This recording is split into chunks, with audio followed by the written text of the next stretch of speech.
Hi and welcome to the Geek Legion of Doom. This is a B-movie review and I'll be having a look at the movie Dragonlance, The Dragons of Autumn Twilight, which is a 2008 animated movie. So this is actually based on a novel of the same name, and that's obviously based in the kind of the Dungeons and Dragons sort of universe. And as far as I know, it's a relatively faithful adaptation of the said novel. Though I've not actually read that myself, so I can only tell you that from third-hand experience.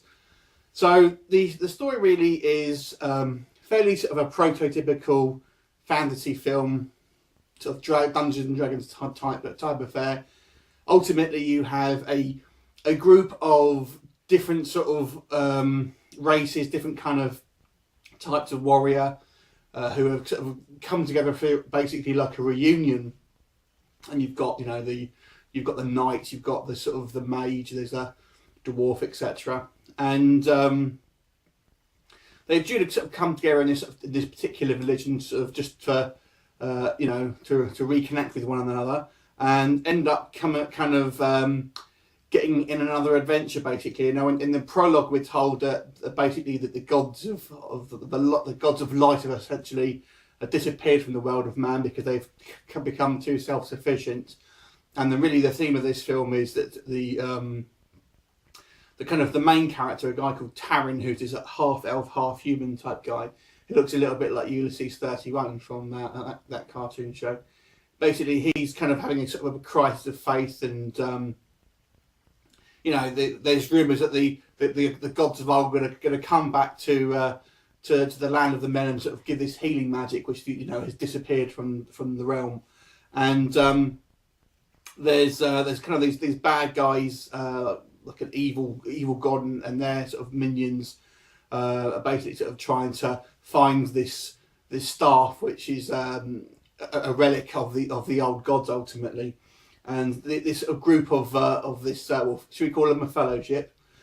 These group of heroes sort of run into these other two sort of characters, and one of which has this relic, and kind of pursued by the bad guys, and sort of get embroiled into this plot where this woman is going to become like one of the two strangers is going to become this sort of like this sort of cleric with healing powers basically, and she's going to kind of sort of bring about the sort of the almost like a new age. And they kind of go on the ultimately sort of on this adventure and end up sort of getting sidetracked through sort of various related adventures through the story. That's sort of culminating in the ultimate goal of sort of ridding these sort of bad guys and sort of bringing about the healing magic again, while sort of collecting this other artifact and such. So the story's, as I say, is relatively faithful from what I understand. Now, as a sort of person who hasn't read the actual story, a lot of people say, "Oh yeah, it's a pretty good story." It seems fairly humdrum to me, if I'm completely honest. I'm not saying it's bad. But I don't think the actual story is anything to write home about personally. It's okay. The main issue you're going to have with this film is, as I said, it was made in 2008, so you would expect in 2008 to have a reasonable sort of standard of animation, but it's very, very cheaply done. It's the actual the art style looks very sort of basic to me. Looks very much like the cartoons that you would have seen in the 80s and things like that. The animation is fairly jerky. It doesn't look like it's got a lot of frames per second. But the weirdest thing is they actually try and combine 2D and 3D animation in one, and it doesn't work.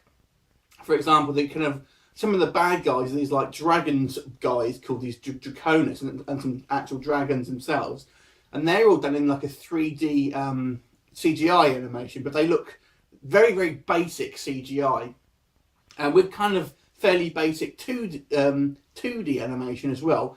It really looks quite odd on screen because it's so sort of just takes you out. Personally, I think they should have just done it all 2D. That would have at least been in sort of keeping with the theme of it. But I'm not saying the 2D is good itself. The 2D is still poor, but at least you wouldn't kind of have this kind of clash. So aesthetically, this film is all over the place, unfortunately. The characterization I don't think is particularly good. I don't think maybe, as far as I understand this, the novel was fairly big, So having it in a kind of 90 minutes of film, I think they've kind of skipped over some of the sort of the characterization and the sort of some of the sort of motivations that some of the characters have had. Unfortunately, now that actually has quite a good voice cast in this. You've got a few sort of genre names that you'll sort of see. Lucy Lawless, for example. But my personal favourite was Kiefer Sutherland, and he had this character like a kind of mage, and to me he was the most interesting character because he was the one who was a little bit, well, we're told he's a bit morally grey, and he seems he's got a little bit more sort of going on. We've never actually shown anything like this. He doesn't actually do anything. We're told he had some questionable sort of bits on the side, but we never see that. He only ever appears to be good. But it would have been nice to sort of flesh out that a little bit, because all the other sort of characters to me were fairly sort of generic archetypes of this type of thing. You know, you had the grumpy dwarfer, etc. You know, you had the little sort of like elven thief who's kind of like this like little like, wry like sort of lad or whatever. The sort of the stoic knight and everything. So they all seem fairly sort of generic to me, I have to say. And to kind of Taran gets a little bit. He's a kind of the main character. He gets a little bit more sort of characterization, but to me, I found him quite bland anyway. Now, the other interesting thing of this film is that it has the actual. When you look at this film, it kind of looks like a kids' film. The way the animation is done, but it does have a little bit more adult themes in it than you might expect. The bad guys do get killed. There is blood. You'll see sort of, you know, swords actually being pushed through people's bodies and things like that. And there's a scene where you've got like these sort of corpses strung up and sort of being crucified and things like that. And there's also a little bit of very mild sort of sexuality involved as well. A couple of like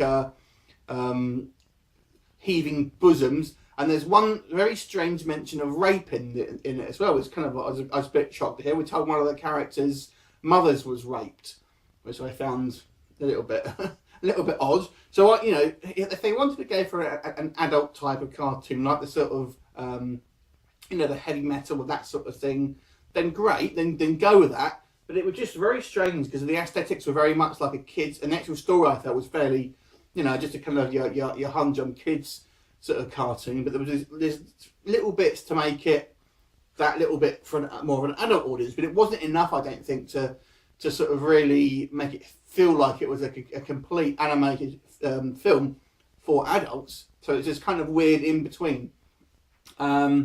So to be honest with you, I think this was a missed opportunity. I have to say, if you want to have a look at a decent fantasy animated film, I would check out Flight of Dragons. It's an older film now, but it's got a really, really strong story, great characterization, and it's not actually as bloody as this, but it's a much more mature film. It's a little bit older now, but I would still check it out. So if you're a fan of these sort of films, check that one out.